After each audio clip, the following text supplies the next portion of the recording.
इस बात को हम जनरलाइज कैसे कर सकते हैं? इस बात को हम जनरलाइज ऐसे कर सकते हैं, इसको हमने बोल दिया कि x1 लेस देन x2 बोल दिया, तो क्या हो जाएगा, fx1 जो होगा ना वो ग्रेटर हो जाएगा fx2 के। ठीक है, fx1 क्या है, log x1 base a greater हो जाएगा log x2 बेस a से। ठीक है, या फिर तुम बोल लो x1 इज लेस से x1 को अगर तुम ग्रेटर बोल दो तो log x1 क्या हो जाएगा, लेस हो जाएगा log x2 बेस a से। मतलब क्या हो जाएगा, f ऑफ x1 क्या हो जाएगा, ग्रेटर हो जाएगा f ऑफ x2 से। तो ये इंक्रीजिंग और डिक्रीजिंग फंक्शन का कॉन्सेप्ट आ गया होगा समझ में। ये लिखा हुआ है कि log ऑफ x1 क्या हो जाएगा, less than log of x2। इसका मतलब क्या हो जाएगा, f of x1 is greater then f of x1 is less than, sorry, f of x1 क्या हो जाएगा, less than f of x2। अगर x1 x2 से ग्रेटर है तो f ऑफ x1 क्या हो जाएगा, less than f of x2। कहने का ये मतलब है कि अगर हमने दो नंबर पे लॉगरिथमिक फंक्शन डिफाइन किया, या फिर बोलो इन जनरल फंक्शन डिफाइन किया, दो नंबर ले लिया, उस दो नंबर के बीच में इनइक्वलिटी है, मान लो कि 3 इज ग्रेटर देन 2। अब 3 और 2 पर अगर हम लॉग फंक्शन अप्लाई करना चाहते हैं with the base lies between 0 and 1, तो क्या हो जाएगा, log 3 is less than log 2 हो जाएगा। ठीक है, ये बात आ गई होगी समझ में। 3 अगर ग्रेटर है ना मान लो 2 से, इस पे हमने log अप्लाई किया ना, log 3 टू द बेस है, ये लेस हो जाएगा log 2 टू द बेस है, ऐसे हो जाएगा।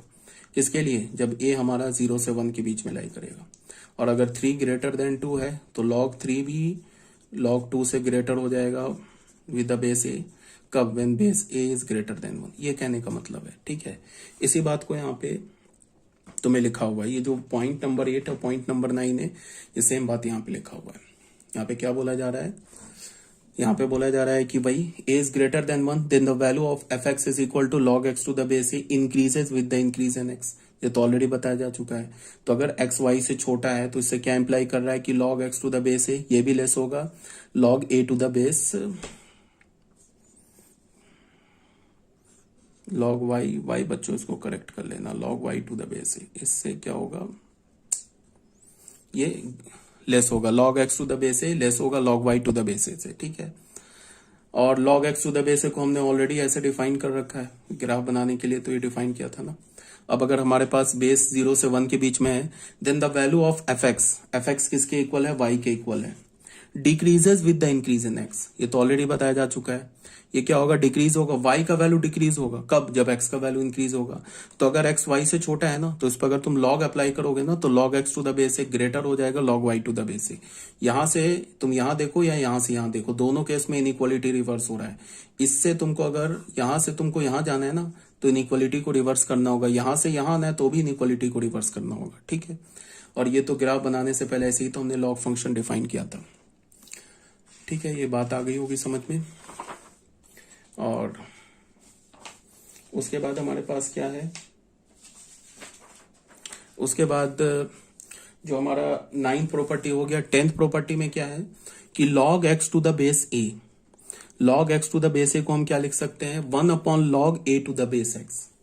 ठीक है, ऐसे भी लिख सकते हैं। इसका क्या मतलब है कि अगर हम इस log को रेसिप्रोकल में लेंगे ना, तो इसका जो बेस था वो आर्गुमेंट हो जाएगा, आर्गुमेंट जो था वो बेस हो जाएगा। ठीक है, अब अगर इसको डिफाइंड होना है, तो इसको डिफाइंड होने के लिए सबसे पहले इस x को क्या होना होगा, पॉजिटिव होना होगा, बिकॉज ये लेफ्ट हैंड साइड और राइट हैंड साइड को अगर हमें डिफाइंड होना है, लेफ्ट हैंड साइड और राइट हैंड साइड को अगर हमें डिफाइंड होना है, तो उस केस में क्या होगा, ये जो हमारा x है ना, ये तो लेफ्ट हैंड साइड का x है, इसको क्या होना होगा, पॉजिटिव होना होगा। ठीक है, और इधर से तुम x देखो, ये x आर्गुमेंट बना हुआ है, इसे भी डिफाइंड होगा, ये भी डिफाइंड होगा, तभी जाके तो दोनों फंक्शन डिफाइंड होगा। तो x को क्या होना होगा, पॉजिटिव होना होगा। बट यहाँ पे x क्या है, ये बेस बना हुआ है, तो बेस तो हमारा 1 भी तो नहीं हो सकता है, तो यहाँ पे फिर x को पॉजिटिव भी होना होगा और 1 के इक्वल भी नहीं होगा x। अगर सिर्फ ये होता ना, इसको मैं बोलता कब डिफाइंड होगा, तो ये तो अभी आर्गुमेंट है ना, तो आर्गुमेंट में क्या होना चाहिए, सिर्फ x को मैं ग्रेटर देन 0 रखता, x को नॉट इक्वल्स टू 1 ये वाला चीज नहीं लिखता। बट यहाँ पे x क्या आ रहा है, इस फंक्शन का log का बेस बन रहा है, तो यहाँ पे हमें x को 1 होने से भी रोकना होगा। उसके बाद बताओ, ये हमारा जो a है वो क्या है, बेस है, तो बेस में ऑब्वियस ही बात है क्या कि बेस ग्रेटर देन 0 होता है और बेस 1 के इक्वल नहीं होता है। तो यहाँ पे 1 के यहाँ पे a क्या हमारा आर्गुमेंट बन गया है, तो अगर तुमने a का वैल्यू 1 लिया तो ये पूरा डिनोमिनेटर 0 हो जाएगा ना, तो 1/0 तो डिफाइन नहीं होगा, तो a क्या होना चाहिए, नॉट इक्वल्स टू 1। बस अगर हमने a को greater than 0 not equals to 1 बोल दिया तो ये भी डिफाइंड हो गया इन टर्म्स ऑफ a, और अगर हमने x को ग्रेटर देन 0 और x नॉट इक्वल्स टू 1 बोल दिया तो फिर दोनों डिफाइंड हो गया इन टर्म्स ऑफ x। ठीक है, अब एक छोटा सा प्रॉपर्टी क्या है, तुम प्रॉपर्टी नंबर, एक प्रॉपर्टी और याद आ गया मुझे, प्रॉपर्टी नंबर 11 लिख सकते हो एज अ नोट में, तुम ऐसे लिख सकते हो log x to the base a है, अगर ये x to the base y है ऐसे है, तो इसको भी तुम प्रॉपर्टी क्या बना सकते हो, log x to the base a upon log y to the base a। ये भी प्रॉपर्टी लिख लेना बच्चों, ये भी इंपॉर्टेंट प्रॉपर्टी। इसको अब डिफाइंड होना है तो तुम पहले इसको डिफाइन, लेफ्ट हैंड साइड को देखो ये कब डिफाइंड होगा, इसको डिफाइंड होने के लिए x को पॉजिटिव होना होगा। x देखो कहाँ कहाँ है, x यहाँ है तो यहाँ भी x है, x तो डिनोमिनेटर में नहीं आ रहा है, अगर x हमारा डिनोमिनेटर के लॉग का आर्गुमेंट हो जाता तो x को हम 1 होने से भी रोकते, बिकॉज x का वैल्यू 1 होता है तो पूरा लॉग का वैल्यू 0 हो जाता है, फिर अगेन नॉट डिफाइंड। तो x कहाँ आ रहा है, यहाँ भी न्यूमरेटर में आ रहा है, ये लॉग और इस दोनों लॉग के न्यूमरेटर में आ रहा है, तो x को सिर्फ हमने ग्रेटर देन 0 बोल दिया। ठीक है, x का काम खत्म। अब y देखो कहाँ आ रहा है, y एक इस लॉग का बेस बन रहा है और यहाँ पे y इस लॉग का आर्गुमेंट बन रहा है, तो ये y तो 1 के इक्वल नहीं होना चाहिए। अगर हम बेस के पॉइंट ऑफ व्यू से देखें तो y ग्रेटर देन 0 होना चाहिए, बीच में क्या हमारा एंड y ग्रेटर देन 0 होना चाहिए एंड y 1 के इक्वल नहीं होना चाहिए। अब तुम आ जाओ देखो बेस में क्या है, ये जो बेस यहाँ भी लॉग का बेस a है, यहाँ भी लॉग का बेस a है, तो फिर a क्या होना चाहिए, ग्रेटर देन 0 एंड सबके बीच में एंड है and a is not equals to 1, यहाँ भी एंड है। ठीक है, तब जाके ये लेफ्ट हैंड साइड और राइट हैंड साइड डिफाइंड होगा। तो ये जो प्रॉपर्टी नंबर 11 है इसे लिख लेना। ठीक है, ये इंपॉर्टेंट, ये भी प्रॉपर्टी है, प्रॉपर्टी नंबर 11, ये मुझे याद आ गया मैंने लिखवा दिया, तो ये भी इंपॉर्टेंट प्रॉपर्टी, इसे लिख लेना अपने इसमें, जो तुम नोट कर रहे हो ना, पीडीएफ बना रहे हो उसमें लिख लेना। अब बच्चों आ जाओ, हमने कितने फंक्शंस पढ़ लिए, फंक्शन नंबर ये कौन सा था, फंक्शन नंबर 9। अब आ जाओ फंक्शन नंबर 10। अब छोटे छोटे फंक्शन है, आसान फंक्शन, मेन था एक्सपोनेंशियल फंक्शन, लॉगरिथमिक फंक्शन समझना, उसके बाद इजी फंक्शन है। फंक्शन नंबर 10 में देखो क्या है, इसको हम बोलते हैं रेसिप्रोकल फंक्शन। रेसिप्रोकल फंक्शन में क्या होता है कि रेसिप्रोकल फंक्शन का जो डोमेन होता है ऑल रियल नंबर एक्सेप्ट 0, 0 को छोड़ के बाकी सारा रियल नंबर होगा। को डोमेन क्या होता है, ऑल रियल नंबर। फंक्शन को हम डिफाइन कैसे करते हैं, F X is equal to 1/x बोलते हैं, is call the reciprocal function. Domain क्या होता है इस फंक्शन का, ऑल रियल नंबर, डोमेन तो पहले ही लिखा all real number except 0, range क्या हो जाएगा, ऑल रियल नंबर एक्सेप्ट 0।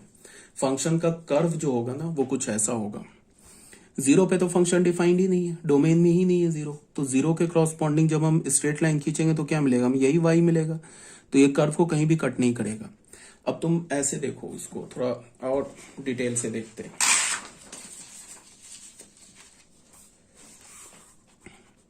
हमारे पास हमने फंक्शन क्या बोला, ऑल रियल नंबर -0 से ऑल रियल नंबर बोले, यही हम बोला ना हमने फंक्शन।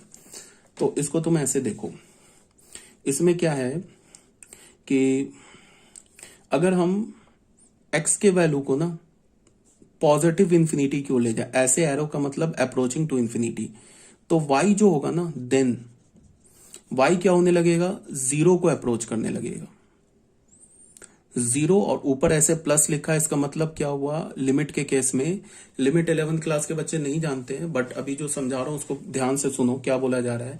0 के ऊपर प्लस लिखने का मतलब कि जो y है ना वो 0 के क्लोज आएगा, बट राइट हैंड साइड से आएगा। अगर मैं बोलूं कि कोई नंबर है वो 0 के क्लोज आ रहा है बट राइट हैंड साइड से आ रहा है, इसका क्या मतलब है कि वो नंबर लगातार डिक्रीज हो रहा है और 0 की ओर आ रहा है। अगर देख लो ना, ऐसे है ना, ये हमारे पास 0 है, अगर मैं बोलूं कोई नंबर 0 के क्लोज आ रहा है बट राइट हैंड साइड से, तो वो नंबर डिक्रीज होते 0 के क्लोज आ रहा है। तो मैं क्या बोल रहा हूं कि अगर x पॉजिटिव इंफिनिटी की ओर जाएगा तो y जो होगा ना वो 0+ की ओर जाएगा, मतलब 0 के क्लोज तो आएगा बट कहां से आएगा, राइट हैंड साइड से, डिक्रीज होके 0 की ओर क्लोज आएगा। तो कैसे, क्यों बोला, बिकॉज तुम देख लो एफ एक्स है ना, का वैल्यू 1/x, एक्स का वैल्यू तुम यहां पे क्या रखो, एक्स का वैल्यू 2 डालो, देन वाई क्या होगा बताओ, 1/2। एक्स का वैल्यू तुम 3 डालो, देन वाई क्या होगा, 1/3। 1/2 का वैल्यू क्या होगा, 0.5। 1/3 का वैल्यू क्या होगा, 0.3 बार, ये होगा। तो तुम देख रहे हो ना, 1/0.5 से क्या है, 0.3 क्या है, छोटा है ना। तो इसका मतलब क्या हुआ कि हमने क्या किया, एक्स को इंक्रीज किया तो वाई क्या हो गया, डिक्रीज नहीं हो गया और 0 के क्लोज आ गया। एक्स का वैल्यू तुम और ले लो, मान लो तुम ले लो 10, वाई का वैल्यू क्या हो जाएगा, 1/10। 1/10 तो और 0 के क्लोज है ना, ये क्या हमारा 0.1 है ना, ये और 0 के क्लोज आ गया ना। 0.5 तो सबसे ग्रेटर है ना, ये और 0 के क्लोज आ गया। इसका मतलब क्या होगा कि हम x को जितना ही इंक्रीज करेंगे ना, y उतना ही डिक्रीज करेगा। डिक्रीज तो करेगा, ठीक है, बट कैसे डिक्रीज करेगा, 0 के क्लोज आएगा, बट कभी y 0 नहीं हो सकता। y को तुम fx को कभी भी 0 नहीं कर सकते हो, दुनिया का कोई भी x डाल दो, ये y कभी 0 नहीं होगा, ठीक है। अगर तुम डोमेन का कोई भी x डाल दो, y 0 नहीं हो सकता। कहने का मतलब है कि अगर तुम x को पॉजिटिव इंफिनिटी की ओर ले जाओगे तो y जो होगा वो 0 के क्लोज जाएगा from the right hand side, ठीक है। अब x का वैल्यू तुम 0 डाल नहीं सकते, क्यों, बिकॉज x जो है फंक्शन के डोमेन में नहीं है। अब तुम क्या करो, x का वैल्यू तुम निगेटिव में डिक्रीज करो, या ऐसे बोलो कि निगेटिव में इंक्रीज करो। तो x का वैल्यू तुम -2 ले लो, देन y क्या हो जाएगा बताओ, -2 लोगे तो -1/2, ये क्या होगा, -0.5। अब अगर तुमने x का वैल्यू -3 ले लिया तो y क्या हो जाएगा बताओ, -1/3, ये क्या हो जाएगा, -0.3 बार। फिर x का वैल्यू अगर तुम -10 ले लो, देन y क्या हो जाएगा, -1/10, ये क्या हो जाएगा, -0.1। इसका क्या मतलब है कि अगर तुम x को -इंफिनिटी की ओर ले जाओगे ना, तो y जो है वो 0 के क्लोज आने लगेगा, बट किस साइड से, लेफ्ट हैंड साइड से। मतलब y का वैल्यू इंक्रीज होने लगेगा, इंक्रीज तो होगा बट आएगा किसके क्लोज, 0 की ओर। तो मतलब y का वैल्यू यहां होगा, फिर यहां होगा, यहां होगा, यहां होगा। अगर तुम x के वैल्यू को इधर ले जाओगे ना, तो y का वैल्यू इधर आने लगेगा, इंक्रीज होके 0 की ओर आने लगेगा, मतलब लेफ्ट हैंड साइड से 0 की ओर आने लगेगा। इसमें बताओ सबसे छोटा नंबर कौन सा है, 0.5 सबसे छोटा है।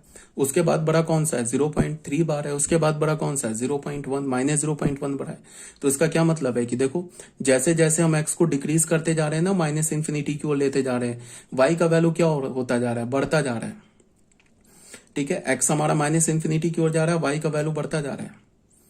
इसमें जो सबसे छोटा नंबर है वो क्या है, सबसे छोटा नंबर, सबसे छोटा नंबर 0.5 है ना, ठीक है। उसके बाद क्या बढ़ा, -0.3 और है ना, ये 0 के क्लोज, फिर ये और है 0 के क्लोज। तो इसका मतलब क्या है, y का वैल्यू क्या हो, x के वैल्यू को अगर हम डिक्रीज कर रहे हैं ना, -इंफिनिटी की ओर ले जा रहे हैं, तो y का वैल्यू इंक्रीज हो रहा है। देख लो -2 पर -2 पे -0.5 है, और हमने डिक्रीज किया ना x का वैल्यू, लेकिन y का वैल्यू यहाँ इंक्रीज हो गया, ठीक है ना। -0.5 और 0.3 में बड़ा कौन है, बड़ा तो -0.3 है ना, -0.5 से ग्रेटर है ना, -0.3 बार। तो इसका मतलब x को हम जैसे जैसे डिक्रीज कर रहे हैं, y का वैल्यू वैसे वैसे इंक्रीज हो रहा है, ठीक है। और किधर जा रहा है, 0 की ओर जा रहा है from the right hand side, ये कहने का मतलब है। तो इसका क्या मतलब है कि x को अगर हम -इंफिनिटी, ऐसे एरो डालने का मतलब x is tending towards -infinity, then y is tending towards 0, but यहाँ पे ये माइनस ऊपर लिखने का मतलब from the left hand side.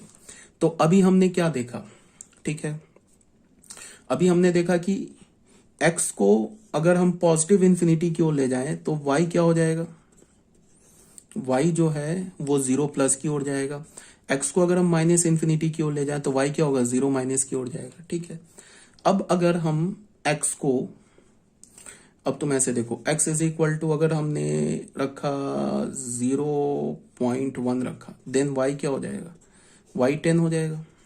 अगर हमने x का वैल्यू 0.01 रखा, देन y क्या हो जाएगा बताओ, 100 हो जाएगा। x को वैल्यू अगर हमने 0.001 रखा, देन y क्या हो जाएगा, 1000 हो जाएगा। इसका क्या मतलब है, इसका ये मतलब है कि हम x को, ये नंबर क्या है, सबसे बड़ा नंबर कौन सा है, 0.1, उसके बाद क्या बड़ा नंबर 0.01, और उससे बड़ा उसके बाद क्या है 0.001। तो ये नंबर क्या होता जा रहा है, यहां पे तुम ऐसे देखो, x का वैल्यू हमने 0.01 रखा तो y का वैल्यू 100 आ गया, ठीक है ना। अब x का वैल्यू सबसे छोटा वैल्यू रखा तो y 100 आ गया। फिर x का वैल्यू हमने क्या डाला, इसमें सबसे छोटा ये नंबर हो जाएगा। ये वैल्यू जो है x के सबसे क्लोज, जीरो के सबसे क्लोज होगा ना, इस 3 नंबर पे अगर हम देखें तो सबसे क्लोज वैल्यू कौन सा होगा, जीरो के 0.001 होगा, उस पर 100 वैल्यू है। फिर 0. उसके बाद ये क्लोज होगा 0.01, उस पे 100 नहीं 1000 वैल्यू है। उसके बाद कौन सा क्लोज होगा 0.01, उस पर 100 वैल्यू है। फिर उसके बाद कौन क्लोज होगा 0. इसका मतलब क्या है कि अगर हमारे पास ये जीरो है ना, जो वैल्यू x पर, ये मान लो पॉइंट हमारा 0.001 है, ये वैल्यू हमारा 0.01 है, ये वैल्यू हमारा 0.1 है। तो जैसे जैसे हम x को जीरो की ओर लेते जा रहे हैं ना, जीरो के x को बोल रहे हैं, अब y को नहीं बोल रहे, जैसे जैसे हम x का वैल्यू जीरो के क्लोज लेते जा रहे हैं, ठीक है, y का वैल्यू क्या होता जा रहा है, इंफिनिटी को टेंड्स कर रहा है। देख लो यहां पे ये वैल्यू हमारा 0.1, उस पे 10 वैल्यू है, और x के क्लोज आए 0.01, 100 वैल्यू है, और x के क्लोज, ये जीरो के क्लोज आए 0.001, 1000 वैल्यू है। जितना ही तुम x को है ना जीरो के क्लोज डालोगे, लाओगे, मतलब इनपुट जो है तुम जितना ही जीरो के क्लोज रखोगे but greater than zero, y का वैल्यू पॉजिटिव इंफिनिटी जाएगा। तो इससे हमें क्या पता चल रहा है, इससे हमें यह पता चल रहा है कि अगर x 0 प्लस से जा रहा है ना, देन y क्या हो रहा है, माइनस इंफिनिटी को जा रहा है, ठीक है। अब फिर क्या हो गया, अब तुम ऐसे फिर देखो, x का वैल्यू अगर तुम -0.1 रखते हो, देन y का वैल्यू क्या होता है -10। x का वैल्यू तुम -0.01 रखते हो, देन y का वैल्यू क्या होता है -100। अगर तुमने x का वैल्यू -0.001 रखा, -1000। तो अगर ये जीरो है हमारा, तो सबसे क्लोज कौन सा होगा, इसके ये पॉइंट होगा। ये पॉइंट को मान लेते हैं हमारा है -0.001। उसके बाद ये पॉइंट होगा, ये पॉइंट क्या हो जाएगा -0.01। उसके बाद ये पॉइंट हो जाएगा, ये क्या हो जाएगा -0.1, ठीक है। तो यहां हम क्या बोल सकते हैं कि जैसे जैसे हम देखो, जैसे जैसे हम x को जीरो की ओर ले जा रहे हैं, मतलब -0.1 से फिर आगे -0.01, फिर आगे -0.001, तो y का वैल्यू क्या हो रहा है, डिक्रीज हो रहा है। देखो x का वैल्यू यहां से, y का वैल्यू क्या है 10, -10 है, फिर क्या किया -0.01 ले गए तो -100 हो गया, फिर क्या किया -0.001 ले गए तो -100 हो गया।